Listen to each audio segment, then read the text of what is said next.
a Bant Aura deck, the Bant Hexproof deck. And Now, you know, we've talked about Jeff before. You know, he's playing the Yevas in the main deck, Wolfare Avengers, a lot of and Snapcaster Mage, a lot of flash creatures. He has 4 copies of Huntmaster, pretty much the only creature in his deck that doesn't flash.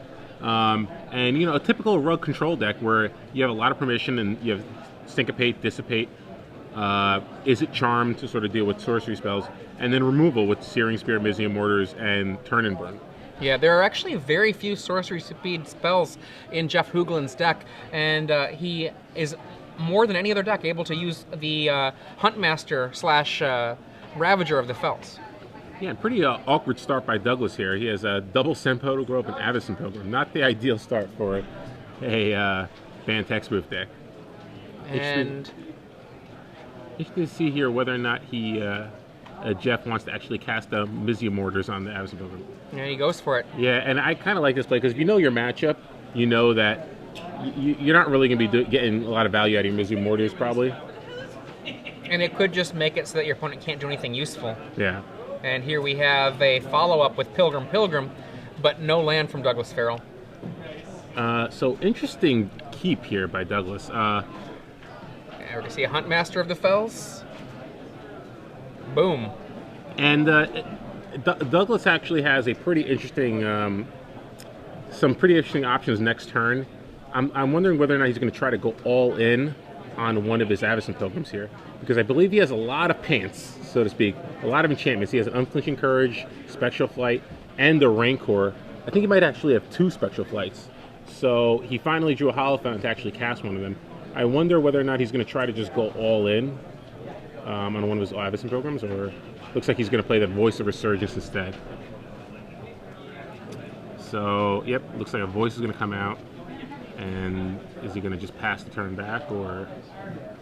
Because, again, Jeff's playing a Rug Flash deck. Doug must figure that he doesn't have a lot of ways to deal with a 5 toughness creature.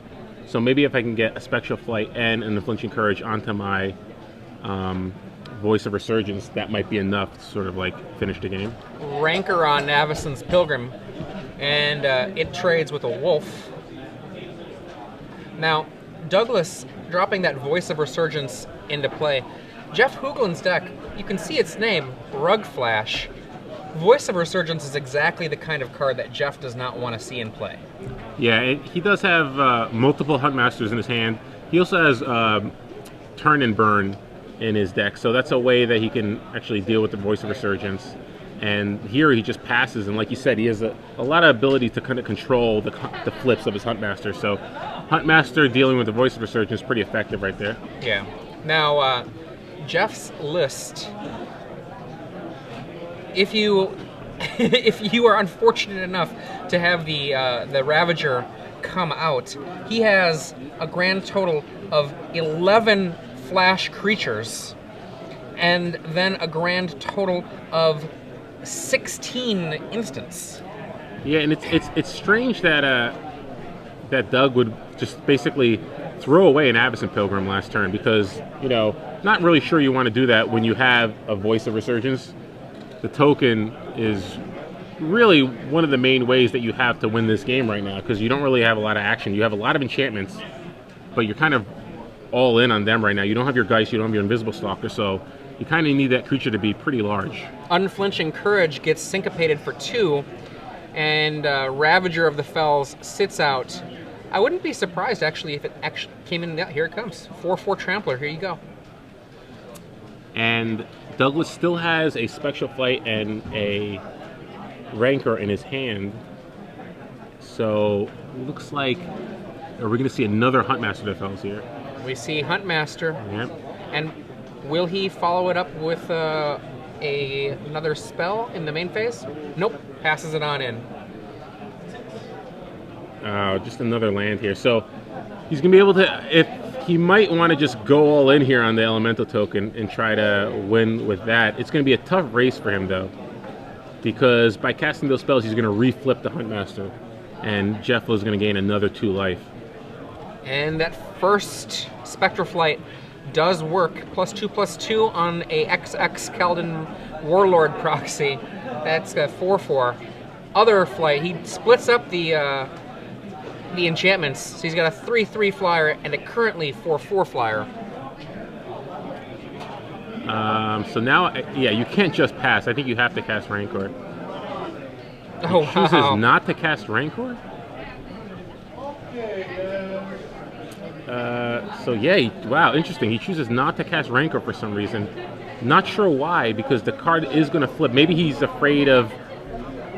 yeah, I'm not sure why you wouldn't cast a Rancor there, because if Jeff chooses not to play Expel this turn, he can just double flip his cards and then kill one of your tokens on his turn anyway. Yeah, so absolutely. That's why I kind of expected him to put the Spectral Flights on one creature. Just go all in. Because you got to make it bigger than 4 toughness against a deck like Rug Flash. That's the only way you can really expect your creatures to survive. And one of those creatures gets knocked down, the elemental token killed by a double Ravager flip. So, yep, Douglas doesn't really have an unflinching courage. There's no way he's going to win this race. So, Jeff Hoogland pulls ahead 1-0 in this match. We go to the sideboard. Douglas Ferrell, let's see. Negate is a pretty solid card against a deck that's going to be a little bit slower on the take, so you can actually fight a counterspell war against those Dissipates or Syncopates. And he's positioned in this matchup to be able to actually make use of it, because he does have a slightly faster deck, but he does not have a particularly impressive answer to a lot of the cards, like, say, Huntmaster. He might bring in Nevermore and just name Huntmaster. Yeah, you know what? I'm honestly not that afraid of the Huntmaster in this matchup. I think as long as you can get one of your untargetable guys in play, I think you're in good shape. I don't really think you're going to be too scared of losing that matchup.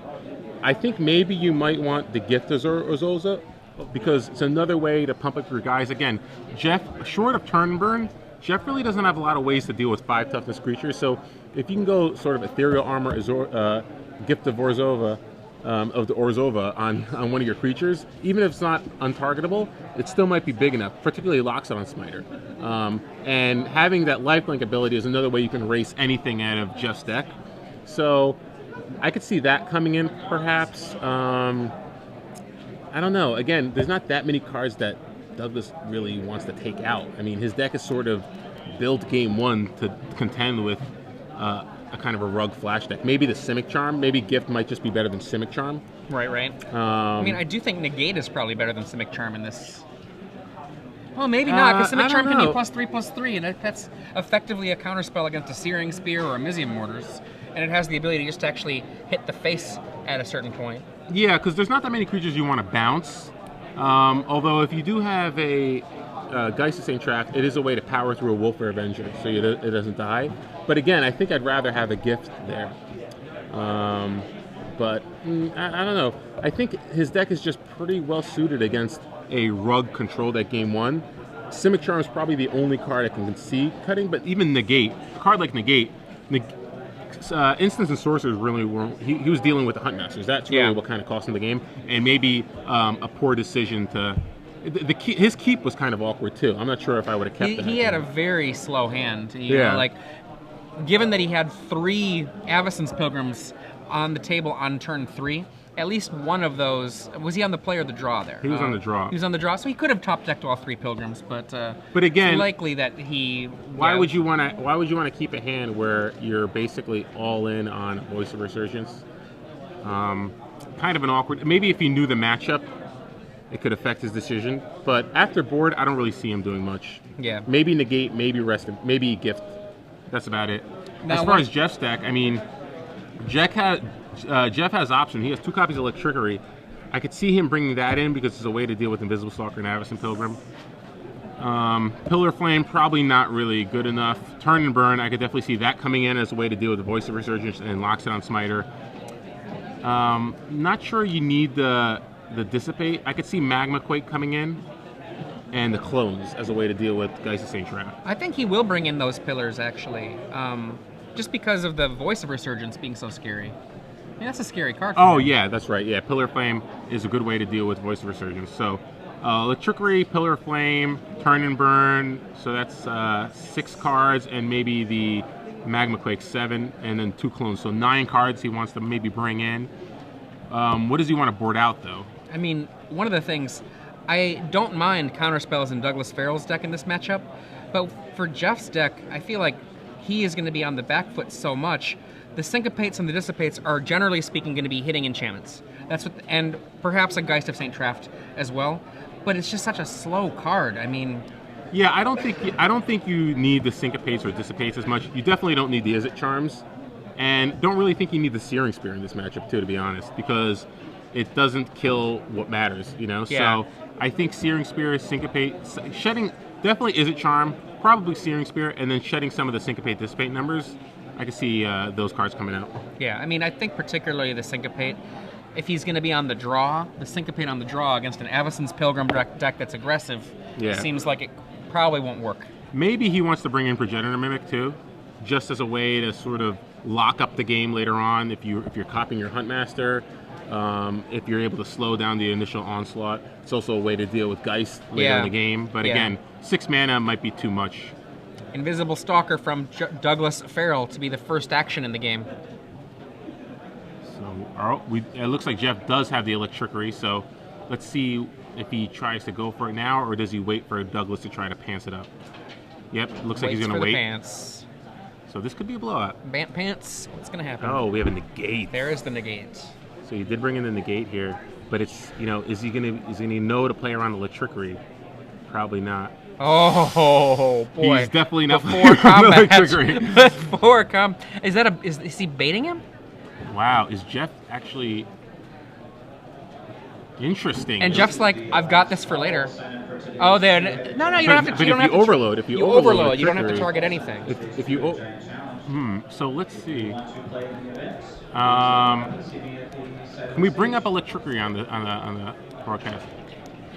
So, I believe. Okay, so we have Spectral Flight here. This targeting. Is so huge. So in response, for he can cast he can cast it. And here's the thing: Jeff was maybe a little too greedy because here's the negate. So now he has no answers. Yeah. Yeah. So Electrickery, you overload it and it removes all the targets from the spell. So it would just deal 1 damage to all creatures. However, Jeff got a little too greedy there, waited a little too long, maybe not expecting the gate. So now Douglas is in a very good position. This is so rough. This is the one of the things we said. One of the only ways Jeff can really deal with untargetable guys is a clone effect for Geist, which won't matter against Stalker, or Electrickery, which is now irrelevant because of the Spectral Flight. So Jeff a little too greedy there, trying to get too much value out of that Electrickery. 2 for 1 is more than good enough in my book. I would have gone for it at the end of turn 3. Particularly because Douglas Ferrell's deck does not run many creatures. Yeah, and I think even the Snapcaster play, I think it's a little too greedy. You're trying to basically indicate, I'm going to race you. You better pants up your guy next turn. But you know, Douglas, is that a Fog too? I think Doug has a Fog in his hand. So it looks like he boarded in Fog as well. That's interesting. In they come for 8. Douglas drops to 6. So that Fog could be relevant, but it looks like we have a clone on Jeff's side of the board. Chooses not to cast it. He's got the Wolfbear Avenger, decides to use that instead. And here we have a Ethereal Armor. Is that going to change the math around anymore? So we have Ethereal Armor. Oh, he goes for the other Stalker, which is kind of risky because, again, you know there's Electrickery. But it works out for him, so he swings for 6.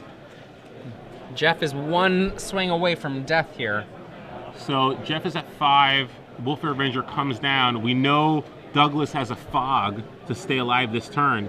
However, Jeff does have a clone. So the clone on the Huntmaster. Oh, the Huntmaster isn't flipped though. So, wow. So here comes the Fog. So the Huntmaster is not flipped back to the original Huntmaster that fell. It was a Ravager that fell. So the clone won't gain him the life. So we have a Fog here. Is he going to try to draw 2 cards to draw for a Dissipate, maybe? I think what he's going to end up doing is casting 2 cards in his main phase to flip this Huntmaster. Yeah. And then... so he's going to cast at least... Is it... Spend 2 more. No, he's drawing 2. Yeah. Drawing 2 discard. Oh, and he just... Oh! Wow, perfect. So either way, if the second spell you're going to cast this turn is a Dissipate, it's pretty good. So draws into the Dissipate to dissipate the Fog, and this should be enough to win the game right here. And quick 2-0. Wow. Oh, wow. So Jeff, a little greedy there with the electrickery, but it didn't work. It didn't end up mattering because Douglas just didn't have enough damage there. The Huntmaster FLs came down, flipped, did double duty in terms of basically a 4-point life swing. Ended up working out for Jeff in the end, despite the fact that maybe he was a little too greedy with the electrickery. I mean, I know when I see a 2-for-1 that has my pants opponent have no creatures in play, I'm good with that. I think Jeff he just forgot about negate. He didn't even consider it. The other thing is it could be a negate. It could be a Simic Charm. You basically need that electricity to resolve because one of the few ways Douglas has to beat you is going,